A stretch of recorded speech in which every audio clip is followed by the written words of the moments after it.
Welcome back to CSIR NET Physics Master Series.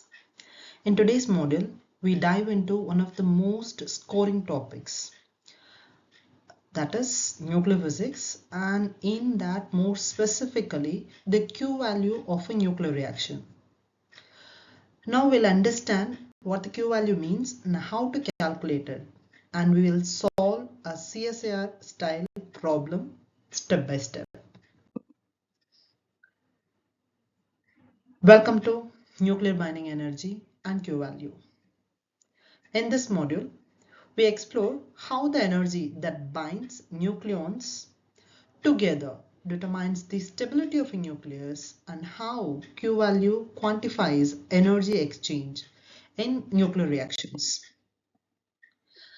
So basically, to understand it, the basic required here is whenever we needed to bind two things, obviously we need energy. And that's the same thing, we call it here as binding energy. Meaning for that is the nucleons, that is whatever the protons and neutrons we have inside the nucleus, they are not of same charge or oppositely charged one. One is chargeless, the other one is positively charged one. So when we wanted to bind them, put them into a very small space like the nuclear space, then there is a huge amount of energy required for it. So that is called as binding energy. In a very simple defined term, binding energy is the energy required to separate all nucleons of a nucleus, or the energy required to bind all the nucleons of the nucleus. This binding energy actually reflects the strength of the nuclear forces. The greater the binding energy, the more stable nucleus we have. Let's just try to understand it with the help of the master equation, which is called as Einstein equation. We all know that Einstein equation is being given by E is equal to del mc², where the del m represents a small mass difference, which corresponds to a huge energy. This principle is actually underlies both the nuclear fission as well as the fusion process. So when we are talking about the mass of the nucleus, that is slightly less than sum of its individual nucleons. So when you're trying to find out the mass of the nucleus, the total mass is, for example, 10 grams. For example, I'm just giving this is not the actual number.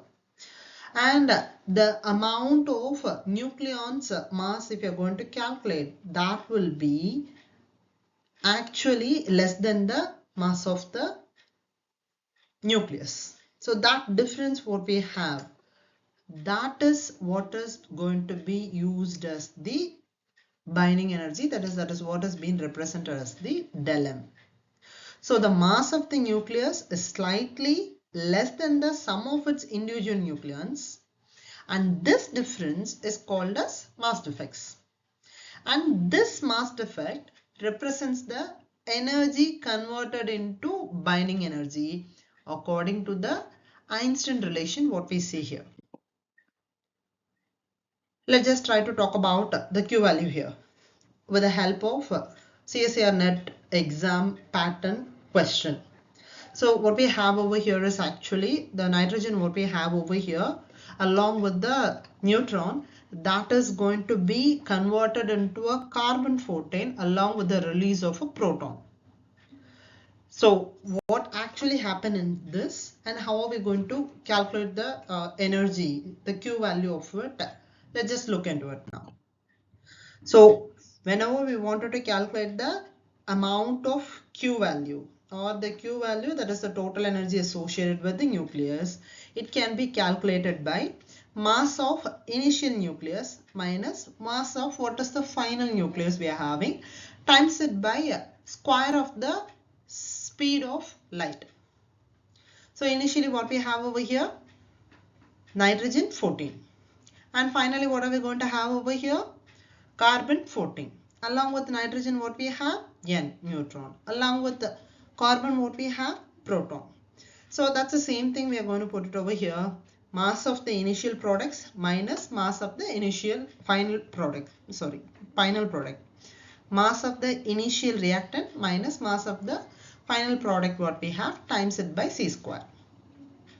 So to calculate the value, we use the mass defect formula, which is the first one what we see it over here. That actually represented by this first equation. Let's identify the initial and final masses. So initial is over here and the final is over here. So the Q value becomes something like this. Actually, this formula is the heart of almost every Q value question in the CSIR net. You simply plug in the atomic masses from the data table and multiply the mass difference by C square, that is the speed of light. If the result is going to be positive, then the energy is being released during the process. If the result is negative, then the energy is being absorbed. So what does this reaction actually physically mean is nothing but the nitrogen 14 captures a neutron and becomes unstable. Due to the instability, it rearranges into carbon 14.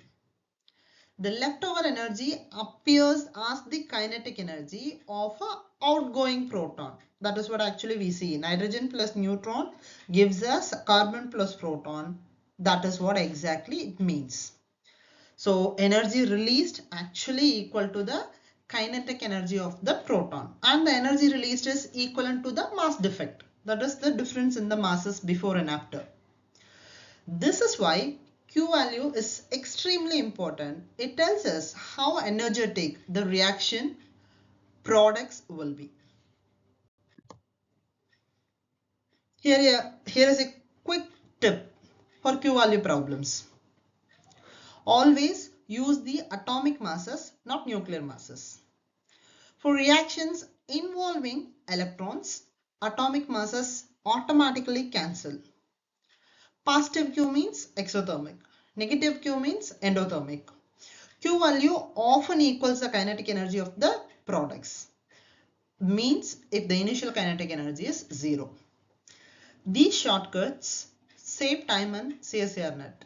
When Q is greater than 0, the reaction releases energy, as I told you earlier, which is exothermic. And if the Q value is less than 0, that is going to be endothermic. The energy is being absorbed. This difference helps us classify the nuclear reactions by their energy balance. Okay. So again, it's a summary table which I told you earlier. Hope what is need to be taken as the point from the Q value, the formula, and what is happening in the reaction, you got it clearly. So when we talk about the binding energy, where it is going to be applicable, why it is required, why do we need to learn it just for the exam purpose? No.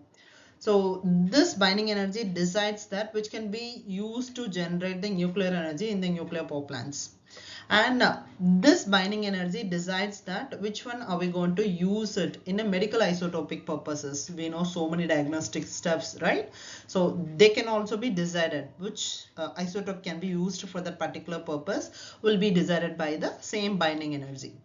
And when it comes for astrophysics, the fusion, what's happening in that, how much amount of energy, what is the lifetime of a star, whatever we talk about, that also involves with the same Q value, that is nothing but your binding energy, and again which is nothing but our mass defect.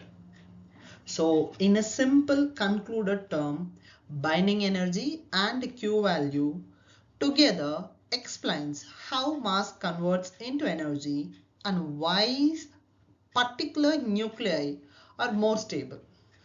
Again, remember, E is equal to del mc² connects the nuclear physics to the fundamental principles of mass energy equivalence. For more further details like this, if you found this helpful, continue to the next module. where we solve more CSIR net level nuclear physics problems. Don't forget to like, share and subscribe for more high quality physics contents. Thank you.